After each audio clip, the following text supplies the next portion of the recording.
यदा यदा हि धर्मस्य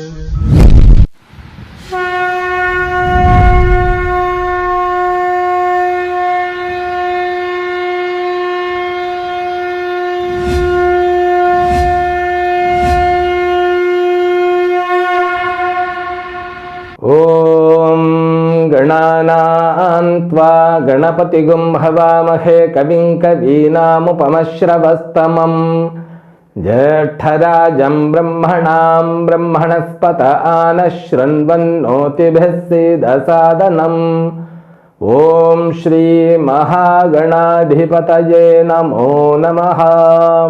ॐ प्रपन्नपारिजाताय तोत्रवेत्रैकपाणये ज्ञानमुद्राय कृष्णाय गीतामृतदुहे नमः। May the Almighty Sri Lord Venkateshwara bestow all kinds of prosperity, health, wealth and eternal happiness with Paripurna Lakshmi Katakshams to you and the entire your family and friends. Let us begin Bhagavad Gita, verse number 7 of 13th chapter.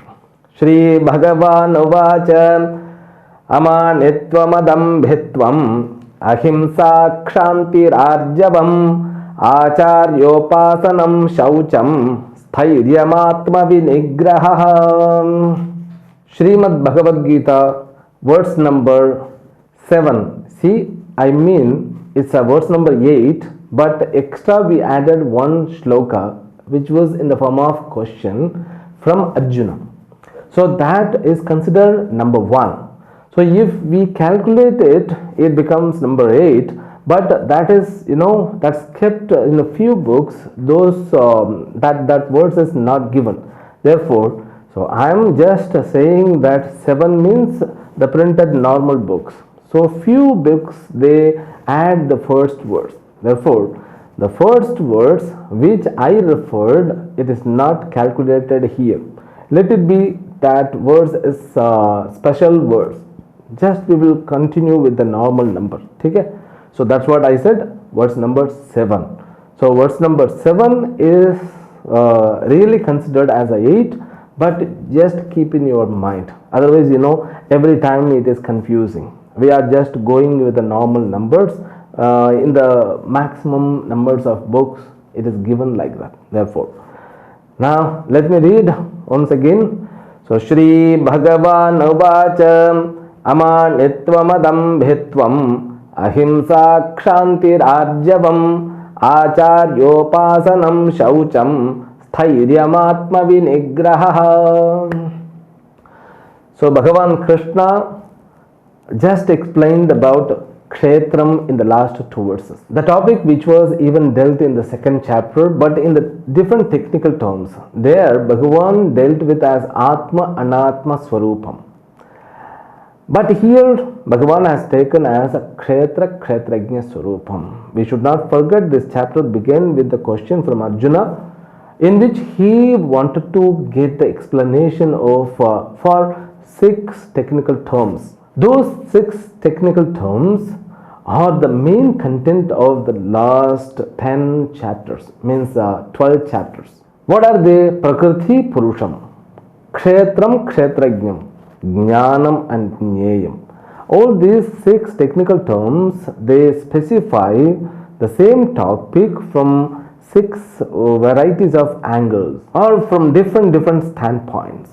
The subject is nothing but Vedanta. The approach can be in different from the different dimension. Okay, so now Bhagavan just has completed the definition or the explanation of Kshetram and its nature. The nature of Kshetram and modifications of Kshetram was explained in the last 2 shlokas. But Bhagavan also said, I would explain Kshetrajna too, but he has not explained in this verse. From verse number 7 to up to verse number 12, Bhagavan is going to deal with a special topic which is known as Jnanam. Usually Jnanam means what? Knowledge is the proper meaning of the word Jnanam. But here Jnanam means Bhagavan denotes these are all virtues, mental virtues. Or we can say the group of mental virtues. So, because there are 20 kinds of virtues are introduced, enumerated by Acharya, means Bhagavan Krishna. And these virtues are very much important topics because they are the bedrock. We can also say Vedanta friendly virtues. In other words, we can say qualifications for Vedanta Jnanam. Any field you require a kind of mental fitness, physical fitness. Any field it requires for the seeker to have the mental fitness and even physical fitness too. If you want to go and join in the department, so usually department means what? Police or military or some kind of, where the physical fitness is needed. In the same way, this knowledge of Kshetrajna requires a proper mental fitness.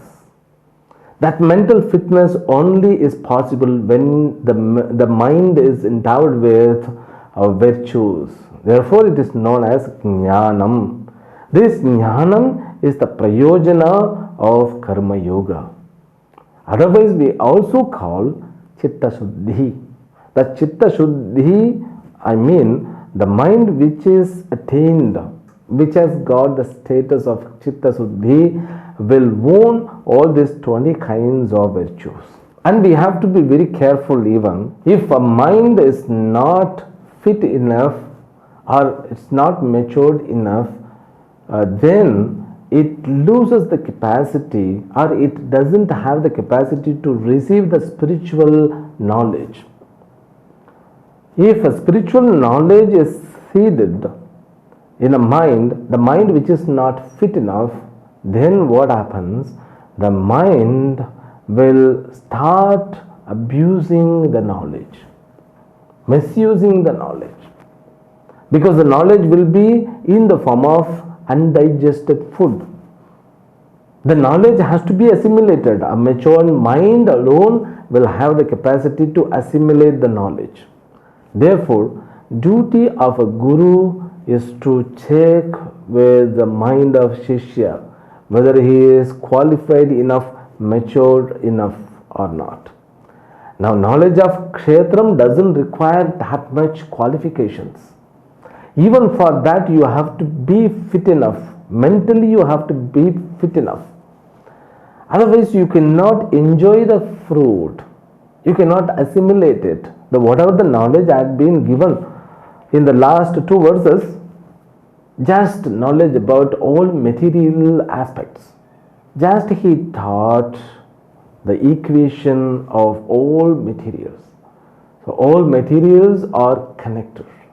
Otherwise, we can say also the matters are connected completely. Though they appear to be a different form, but they are connected. Finally, the conclusion, the matter is all together connected. I mean, matter is one.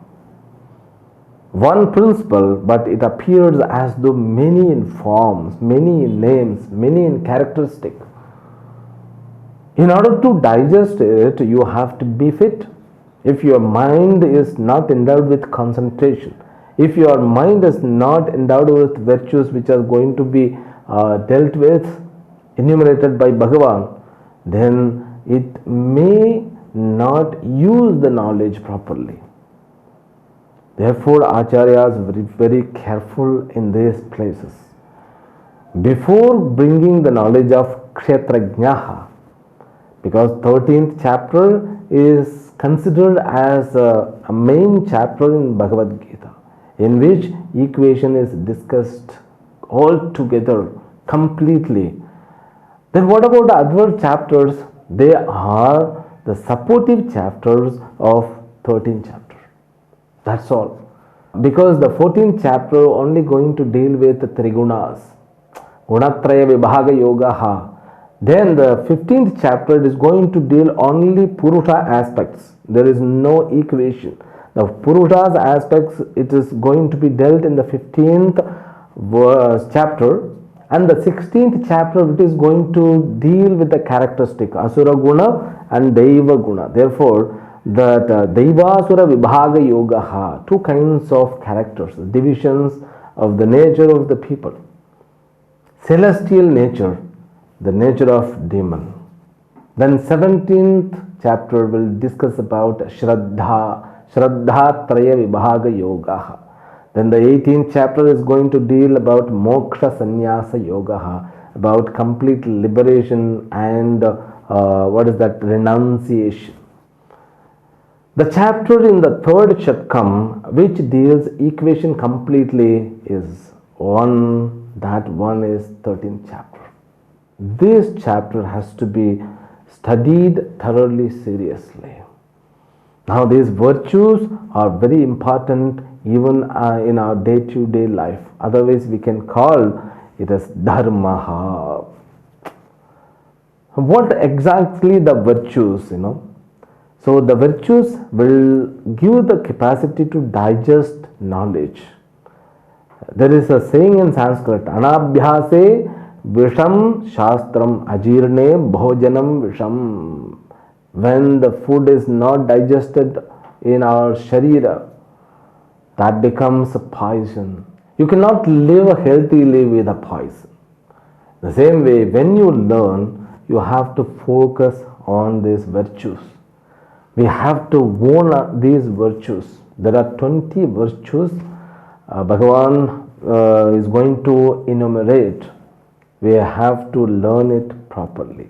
The first virtue is amanitvam.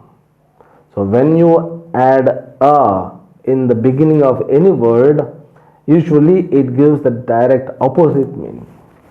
Manitvam means, in Sanskrit it is said, Atmani Pujyatva Bhavana. Self-conceit or self-glorification, or we can also say self-admiration. Atmani Mahanitva Bhavana. It becomes what? Obstacles. It becomes a big obstacles for spiritual life. So how it happens, Amanitva means humility. Directly it means or namrata, vinayam, humility in positive way. But manitva means, making ourselves as a center in our life. So how we develop this manitvam? Why Bhagavan keeps this manitvam in the beginning itself as the first virtue? Because this virtue is a supreme virtue. So the person who is very talented, always respected by others, reputed by others, glorified by others, he is rewarded by others. That begins from our family. When we do something, so in proper manner, our parents start admiring. That admiration does something with our system. We become self-confident. That is not a problem. But when you do your job, if you are doing properly, then parents admire you because that's their duty to admire their child. But the child has to be very careful. Then when you do something for the society as the contribution, finally spiritual growth means what? Converting yourself from being in the form of consumer to contributor. Okay? So you should become a contributor. We are born as a consumer, we were brought up as a consumers. So once you are able to own your capacity, once you are ready to work, then you have to give back to the world whatever that you receive. So nothing can be replaced or given it back, because you have owned and you digested all the efforts of the society. Every day you take food and water and whatever you receive, this is effort of society. We have to give them back. How we will give them back? If we are talented enough, we have to give it to the society. When you contribute the society, society will praise you, society will admire you, society will give some kind of a reward or a word. That is the duty of the society. Now some people are worried. These foreigners, they reward like anything. Even they pick the people from all over the world. They reward, they admire. In US, there is one system. They even select from all over the world. Even from South India, there was one lady who was selected for a reward. Just she worked for orphan boys. She runs the school and she just she does her job properly. They could recognize her. Then they invited her to receive the reward award from San Francisco. Therefore, so rewarding and admiring a talented person or talent of a person is the duty of the society. If a society is not paying attention, if society is not able to recognize the talented people, then that society cannot be successful society. That society cannot lead the life. Therefore, the society will do its job, but the person who is awarded, who is admired, who is glorified, he has to be careful with this. So when people admire him, he will also start admiring himself. That self-admiration, self-conceit becomes problem because it makes a person into addiction. He becomes addicted to that glorifications. So he always need some people should praise him for the admiration of others. The first he worked in the bhavana with the attitude to service the world, to contribute to the world. Finally he has become addiction for the admirations. Then his work changes. It gets a different dimension. He will start working for the admiration, and he wants him to put always in the center. He needs the center attraction. He becomes completely addicted, deluded person. He loses his personal motto or the aim or goal of the life. He will start living for that admirations. That is a big obstacle for spiritual life. Spiritual life never allow you to live a fake life, you to live a addicted, victimized life. You have to have the proper control on yourself. You should be very careful with the path you move on. You should not be deviated for name and fame. You should not be deviated by your own emotional problems. For example, a person is driven by his anger, then that's all gone. A person is driven by the jealousy, it's gone. Because doesn't matter how talented you are, you may be deviated by these things. Therefore, you have to be careful when people glorify you. I have seen many people, so they have their own team. They don't come out of their team because the team which glorify always him or his talented. If at all he is making a normal story, normal product, they will start admiring him. Therefore, he will be living in a fake world. It's a deluded state. Therefore, the manitvam is very important. It's a completely deluded state of a life. You should not get into that kind of completely wrong, deluded lifestyle. We should not encourage the manitvam. Therefore, practice amanitvam, vinayatvam. By adapting the message from Bhagavad Gita, 10th chapter, Bhagavan says, so all vibhutis, yadyad vibhuti mat sarvam, Shri Madhurjitameva. So he says in that verse, see, whatever the greatness exists in the world, they belong to me. They are nothing but my glory. So if I am talented, if you are talented, if anybody is talented, the all talents, belongs to Ishvara. You need not to own the superiority complex if you have the talent. If you lack of the talent, you need not have the inferiority complex. You need not to be jealous on others if they are talented. You just understand the glory belongs to Ishvara. Ishvara's virtue alone, by Ishvara's glory alone, this person has become a talented one. That's all. That's Ishvara Prasadam.